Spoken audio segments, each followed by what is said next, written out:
Rapat Dewan Gubernur Bank Indonesia pada 18-19 Mei 2020 memutuskan untuk mempertahankan BI 7-day reverse repo rate sebesar 4,5%, suku bunga deposit facility tetap sebesar 3,75%, dan suku bunga lending facility tetap sebesar 5,25%. Keputusan ini mempertimbangkan perlunya menjaga stabilitas nilai tukar di tengah ketidakpastian pasar keuangan global. Meskipun Bank Indonesia melihat adanya ruang penurunan suku bunga seiring dengan rendahnya tekanan inflasi dan perlunya mendorong pertumbuhan ekonomi, terutama pada tahun 2020 ini.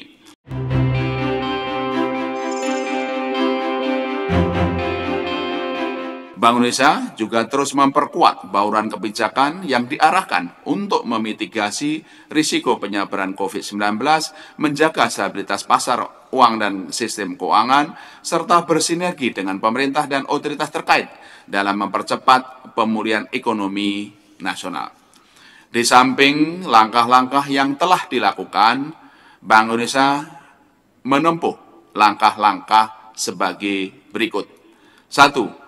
Menyediakan likuiditas bagi perbankan dalam restrukturisasi kredit UMKM dan usaha ultramikro yang memiliki pinjaman di lembaga keuangan. Kedua, mempertimbangkan pemberian jasa giro atas giro wajib minimum bank-bank yang ada di Bank Indonesia. Ketiga, memperkuat operasi moneter dan pendalaman pasar keuangan syariah melalui instrumen fasilitas likuiditas berdasarkan prinsip syariah atau FLISB, pengelolaan likuiditas berdasarkan prinsip syariah atau PASB, dan sertifikat pengelolaan dana berdasarkan prinsip syariah antar bank atau SIPA. Yang keempat, mendorong percepatan implementasi ekonomi dan keuangan digital sebagai bagian dari upaya pemulihan ekonomi melalui kolaborasi antar bank dan fintech untuk melebarkan akses UMKM dan masyarakat kepada layanan ekonomi dan keuangan. Kedepan, Bank Indonesia akan terus mencermati dinamika perekonomian dan pasar keuangan global, serta pengaruh dari COVID-19 terhadap perekonomian dari waktu ke waktu, serta mengambil langkah-langkah kebijakan lanjutan yang diperlukan secara terkoordinasi yang erat dan dengan pemerintah dan KSSK untuk menjaga stabilitas makroekonomi dan sistem keuangan serta pemulihan ekonomi nasional.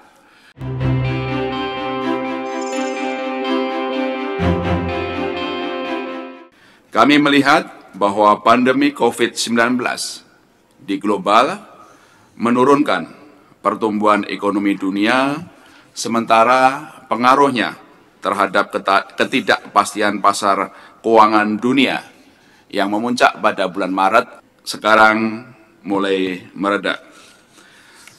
Sejalan meluasnya pandemi COVID-19 dan disertai berbagai upaya penanggulangan pembatasan aktivitas masyarakat, pertumbuhan ekonomi di triwulan 1 2020 di banyak negara di dunia menurun tajam. Dengan proyeksi kontraksi ekonomi yang berlanjut sampai dengan triwulan 3 2020, Bank Indonesia memperkirakan ekonomi global 2020 mencatat pertumbuhan negatif 2,2.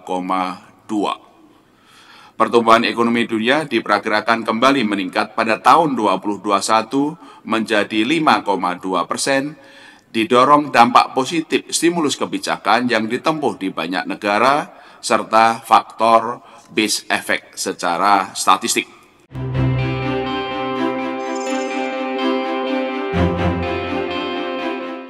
Di dalam negeri, pandemi COVID-19 juga telah mempengaruhi pertumbuhan ekonomi domestik. Pertumbuhan ekonomi Indonesia triwulan 1 2020 tercatat 2,97%, melambat dibandingkan dengan pertumbuhan triwulan sebelumnya sebesar 4,97%. Penurunan terutama berasal dari melambatnya ekspor jasa, khususnya pariwisata, konsumsi non-makanan, dan investasi.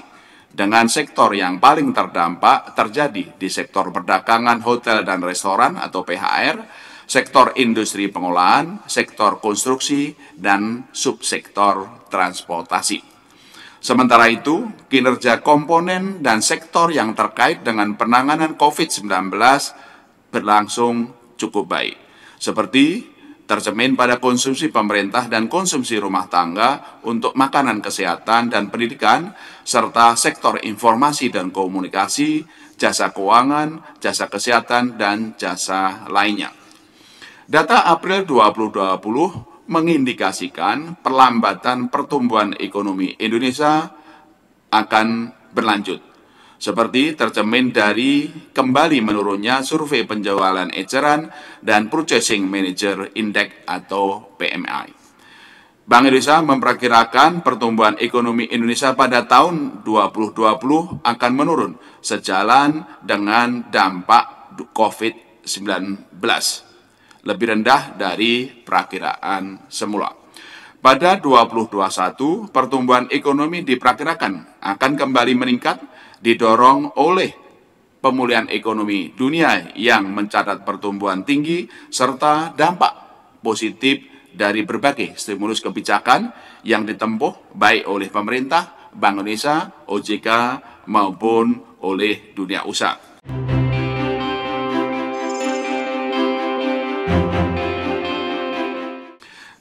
Di sisi eksternal, ketahanan sektor eksternal ekonomi Indonesia terjaga cukup baik.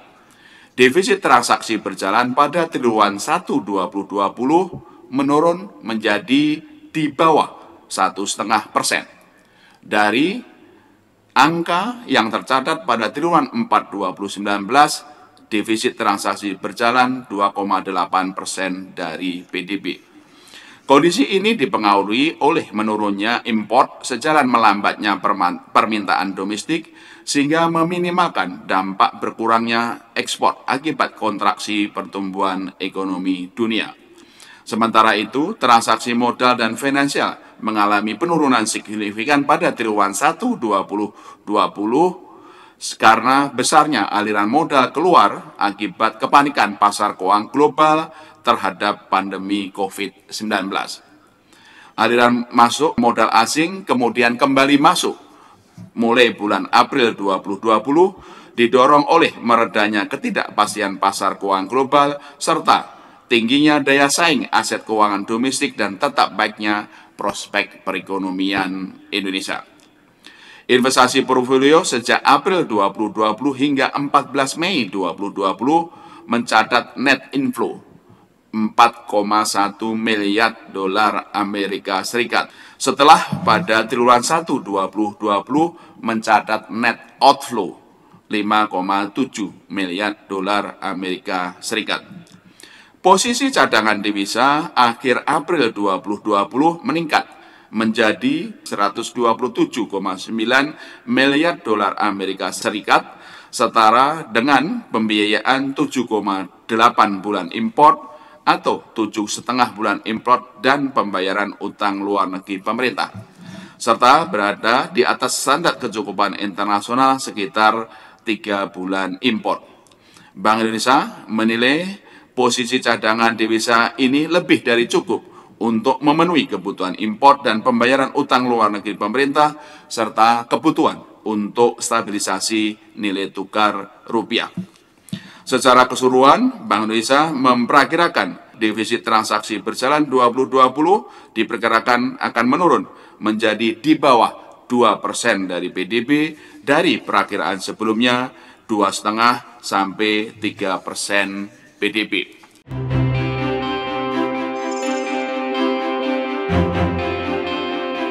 Nilai tukar rupiah menguat seiring dengan meredanya ketidakpastian pasar keuangan global dan terjaganya kepercayaan terhadap kondisi ekonomi Indonesia. Setelah menguat pada bulan April 2020, nilai tukar rupiah pada bulan Mei 2020 kembali mengalami apresiasi. Sampai tanggal 18 Mei 2020, rupiah menguat 5,1% secara rata atau 0,17% secara point to point dibandingkan dengan tingkat pada akhir April 2020. Namun demikian, rupiah masih mencatat depresiasi sekitar 6,52% dibandingkan dengan level akhir 2019 akibat depresiasi yang sangat tajam pada Maret 2020 akibat besarnya aliran keluar modal asing didorong oleh kepanikan pasar keuangan global pada waktu itu. Penguatan rupiah didorong oleh aliran masuk modal asing dan besarnya pasokan falas dari pelaku domestik. Bank Indonesia memandang bahwa tingkat nilai tukar rupiah dewasa ini secara fundamental masih tercatat undervalue, sehingga berpotensi akan terus menguat dan mendukung pemulihan ekonomi nasional.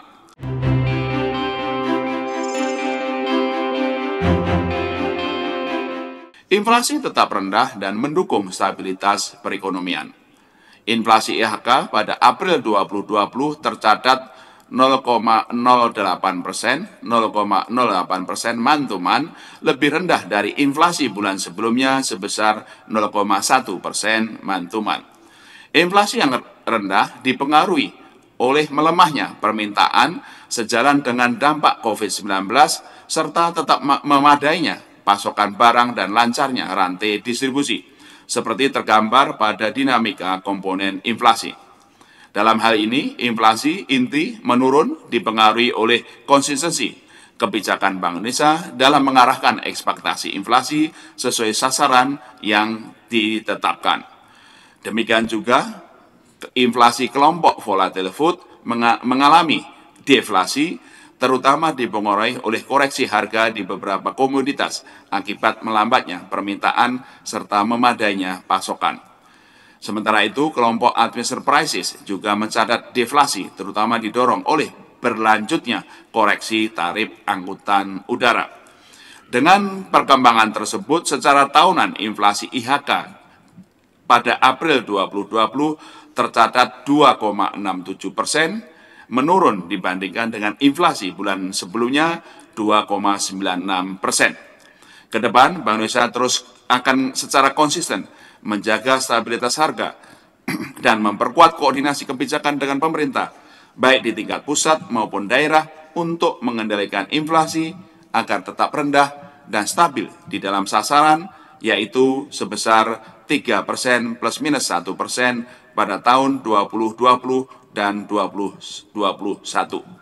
Koordinasi dengan pemerintah juga dilakukan dalam rangka pengendalian inflasi pada bulan Ramadan dan Hari Raya Idul Fitri 1441 Hijriah.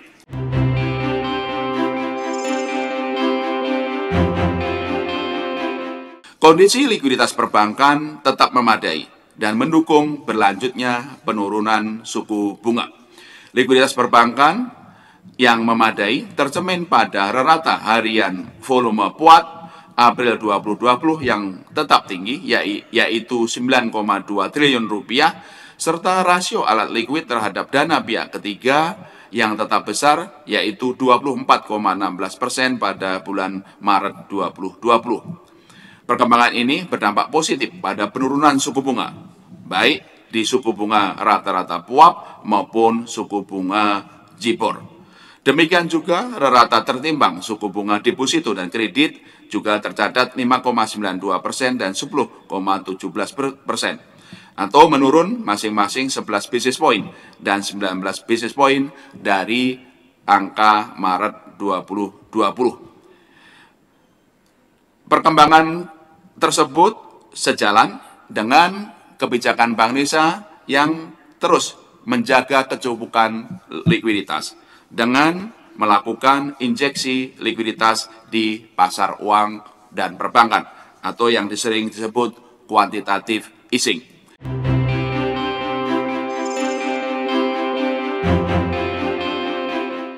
Stabilitas sistem keuangan tetap terjaga meskipun potensi risiko dari dampak makin meluasnya penyebaran COVID-19 terhadap SSK perlu terus diantisipasi. Stabilitas sistem keuangan yang terjaga tersebut tercermin dari tingginya rasio kecukupan modal atau Capital Adequacy Ratio atau CAR perbankan yang pada bulan Maret 2020 tercatat 21,63%. Sementara itu, rasio kredit bermasalah atau non-performing loan tetap rendah, yaitu 2,77% secara bruto, secara gross, dan 1,02% secara neto.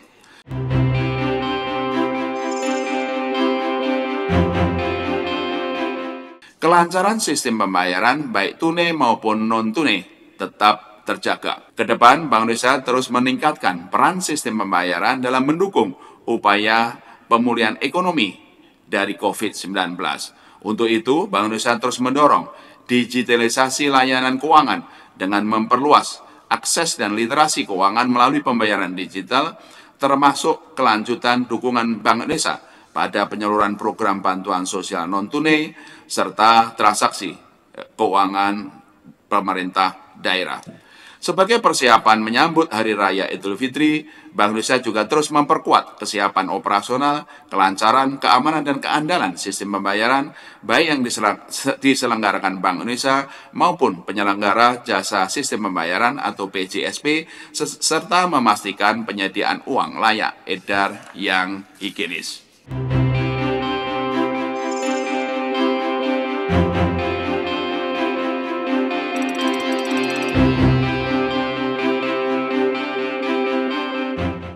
Sesuai yang sudah kita umumkan bersama pemerintah, Menteri Keuangan, Kementerian Keuangan dan Bank Indonesia telah menandatangani keputusan bersama bagaimana Bank Indonesia melakukan pembelian SBN dari pasar perdana, ya, baik melalui non-competitive bidder, green shoe option maupun private placement.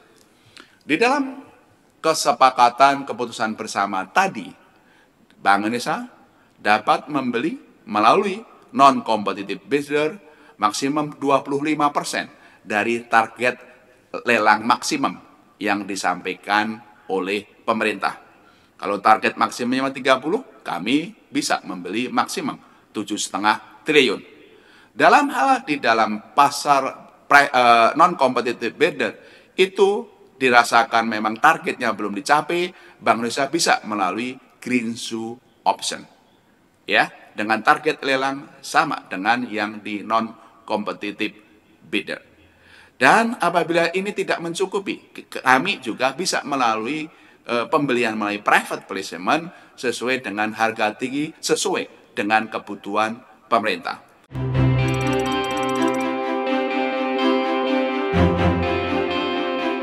Kalau bank-bank itu mengalami kebutuhan likuiditas, yang mereka lakukan tentu saja kalau yang sangat pendek bisa melalui pinjaman antar bank. Kalau mereka memerlukan 1 minggu, 1 bulan, 3 bulan, 6 bulan, bahkan 12 bulan, bisa ke BI melakukan repo. Bank ke BI membawa SBN, ya, repo itu ya, menjual dengan janji membeli kembali sesuai jangka waktunya, ya. Sehingga ini ya, yang tadi saya sampaikan, bank punya 886 SBN-nya. Oke, untuk yang likuiditasnya sesuai penyangga likuiditas makronya 6%, 330 ya. Nah, sisanya 563 bisa direpokan. Ya, silahkan semuanya. Nah, Bank Indonesia setiap hari buka warung, silahkan bank-banknya datang membawa SBN untuk melakukan repo.